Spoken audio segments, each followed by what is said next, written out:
شہروں کے شہر بغداد کی فرونک شاہراہوں پر زندگی اپنی مخصوص گہمہ گہمی سے روان دوان تھی۔ لوگ باغ اپنے روزمرہ کی معمولات میں مصروف تھے۔ بازاروں میں خرید و فروخت ہو رہی تھی اور گلی کوچوں میں لڑکے بالے کھیل کود میں مگن تھے۔ اچانک ایک شور اٹھا، چار جانب ایک ہلچل سی مچ گئی۔ لوگوں نے وہاب کو دیکھ کر انگلیاں دانتوں میں داب لی اور حیرت و استعجاب سے نرنگی دوران کا کرشمہ دیکھنے لگے۔ بغداد کا مشہور ثروت مند وہاب بن عمرو، جو عباسی خلیفہ ہارون کے قریبی رشتہ داروں میں سے تھا، اپنے گھر سے اس حال میں نکلا تھا کہ اس کے بال پریشان تھے، داڑھی بے ترتیب اور لباس پورا گندا تھا۔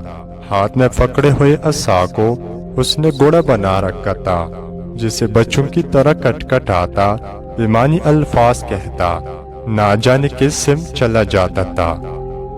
جس نے بھی آگے بڑھ کر اسے روکنا چاہا، وہاب نے اسے دھتکار دیا، دور ہو جاؤ، ہٹو، مجھے راستہ دو، نہیں تو میرا گوڑا لات مار دے گا۔ لوگ اس کی یہ حالت دیکھ کر دم بخود رہ گئے۔ بچوں کے ہاتھ ایک نیا تماشا آ گیا۔ وہ پہلے تو دور دور سے اس کی طرف دیکھتے رہے، پھر آہستہ آہستہ نزدیک آئے۔ کسی نے اس کی عبا کھینچی، کسی نے اس کی ردا گھسیٹ لی، کوئی اس کے ساتھ ساتھ دوڑنے لگا اور کوئی اس کے عصا پر سوار ہونے کی ضد کرنے لگا، جسے وہ گھوڑے کی طرح چلا رہا تھا۔ لیکن وہاب نے بچوں کو نہ ڈانٹا، نہ ڈرایا، نہ دمکایا، بلکہ وہ بھی ان میں سے ایک معلوم ہونے لگا اور بچوں کے ساتھ بچکانہ حرکتیں کرتا آبادیوں سے دور ویرانے کی طرف بھاگ گیا۔ سارے شہر میں جیسے سناٹا چھا گیا۔ حیرت و عبرت نے لوگوں کو ششدر کر دیا۔ کچھ لمحے گزرے اور ان کے حواس پلٹے۔ وہ عبرت کی اس گنگن کر دینے والی کیفیت سے نکلے تو ہر طرف اسی کے تذکرے ہونے لگے۔ جہاں چند لوگ اکٹھے ہوتے، وہاں بن عمرو کی ذہنی حالت ہی زیر باز آتی۔ لوگ گلیوں اور چوراہوں میں کھڑے اسی واقعے پر تبصرہ کرتے ہوئے نظر آتے۔ کوئی کہتا خدا کی شان ہے، یہ وہاں بن عمرو شہر کے دانش مندوں میں شمار ہوتا تھا، مگر آج اس کی حالت دیکھ کر عبرت حاصل ہوتی ہے۔ کوئی دوسرا کہتا لگتا ہے اس کی کوئی بات برگاہ خداوندی میں ناپسندید ٹھہری ہے، شاید اسی لیے اس نے وہاب سے عقل و دانش چھین لی ہے۔ بری وقت سے پناہ مانگنی چاہیے، ایسوں کی حالت سے عبرت حاصل کرنی چاہیے۔ کوئی خوف خدا سے کان کر بولا، خواہ مہا قیاس آرائیوں سے اجتناب برتو۔ نامعلوم اس کی اس حالت میں کون سی حکمت پوشیدہ ہے۔ ایک مرد بزرگ نے گہرا سانس لے کر کہا اور ایک جانب چل دیا۔ اس کا لہجہ معنی خیز تھا اور اس کے لفظوں میں اسرار بول رہے تھے۔ اس کے برابر کھڑا ہوا ایک شخص بڑے غیر محسوس انداز میں مجمع سے علیحدہ ہوا اور اس کے پیچھے پیچھے چل پڑا۔ کچھ دور تک دونوں اسی طرح چلتے رہے، پھر پہلے شخص نے اپنے عقب میں قدموں کی چاپ سے کسی اور کی موجودگی کا اندازہ لگایا اور غیر ارادی طور پر پیچھے مڑ کر دیکھا۔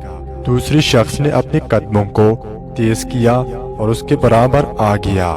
اس نے کنکار کر گلا صاف کیا اور محتاط لہجے میں بولا، اے مرد بزرگ، میں نے آپ کی باتوں میں اسرار کو بولتے سنا ہے۔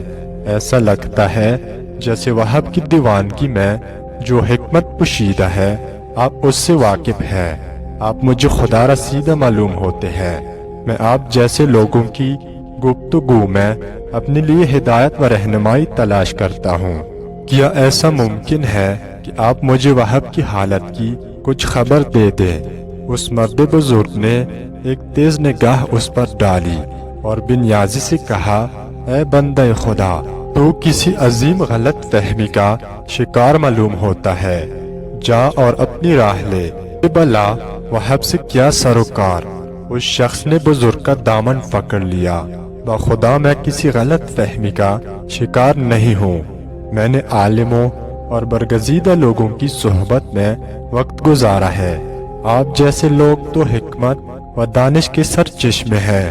اگر آپ اس لیے مجھ سے کلام نہیں کرنا چاہتے کہ حالات زمانہ دیگر گو ہے اور خلیفہ ہارون کے جاسوسوں اور عام لوگوں میں تمیز کرنا مشکل ہو گیا ہے، تو میں خدا کی قسم کھا کر آپ کو یقین دلاتا ہوں کہ آپ جو کچھ بھی فرمائیں گے وہ میرے پاس امانت کی طرح محفوظ رہے گا۔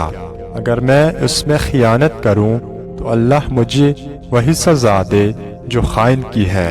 اس مرد بزرگ نے اس کی طرف غور کر دیکھا اور بیزاری سے کہنے لگا، اے شخص، تو کس قدر باتونی اور گفتگو کا شائق ہے۔ میں نے تجھ سے کہہ دیا جو کہہ دیا، میں اس بارے میں کچھ نہیں جانتا۔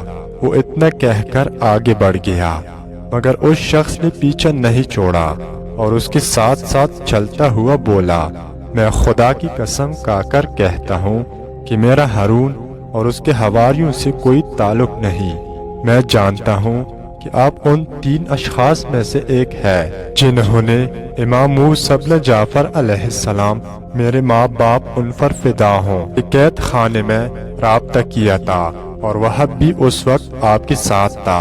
وہ مرد بزرگ ٹہٹہ کر رک گیا اور خشمگین لہجے میں بولا، اگر تو اتنا کچھ جانتا ہے تو پھر میرے پیچھے کیوں پڑا ہے؟ تجھے میرے بیان کی کیا حاجت ہے؟ میں اہل بیت علیہ السلام کا دوستدار ہوں۔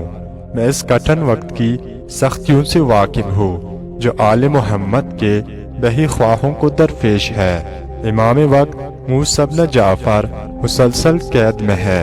زندان کے دربانوں کی ان پر سختیاں دیکھ کر دل خون کے آنسو روتا ہے، مگر افسوس کہ ہم بے بس ہے اور شاید بزدل بھی۔ یقیناً خدا کے یہاں ہم اس کے لیے جواب دہ ہوں گے۔ ان سے رابطے کا کوئی ذریعہ بھی نہیں ہے۔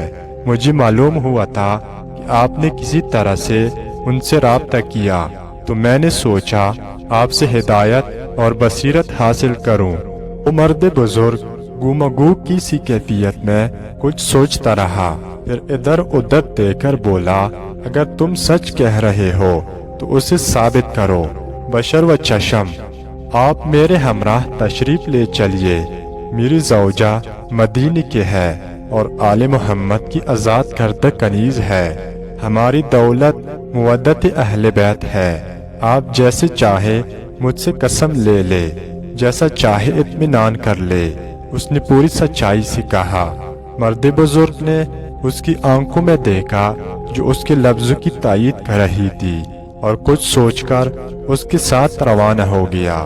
اس کے گھر پہنچ کر جب اس نے اچھی طرح سے اطمینان کر لیا اس کی گفتگو غیر محفوظ نہیں ہوگی، تو بولا، سن اے بندہ خدا، تو حالت زمانہ کو جانتا ہے اور تجھ سے یہ بھی پوشیدہ نہیں کہ لوگوں کی ہمدردیاں عباسیوں کو اس لیے حاصل ہوئی تھی کہ انہوں نے آل محمد کی حمایت اور اعانت کا نعرہ لگایا تھا، ان کا حق ان تک پہنچانے کا وعدہ کیا تھا، مگر افسوس کہ انہوں نے نہ صرف آل محمد کا حق نہیں پہچانا بلکہ لوگوں کی ان کے ساتھ عقیدت اور محبت دے کر انہیں اپنی سلطنت کے لیے خطرہ تصور کرنے لگے۔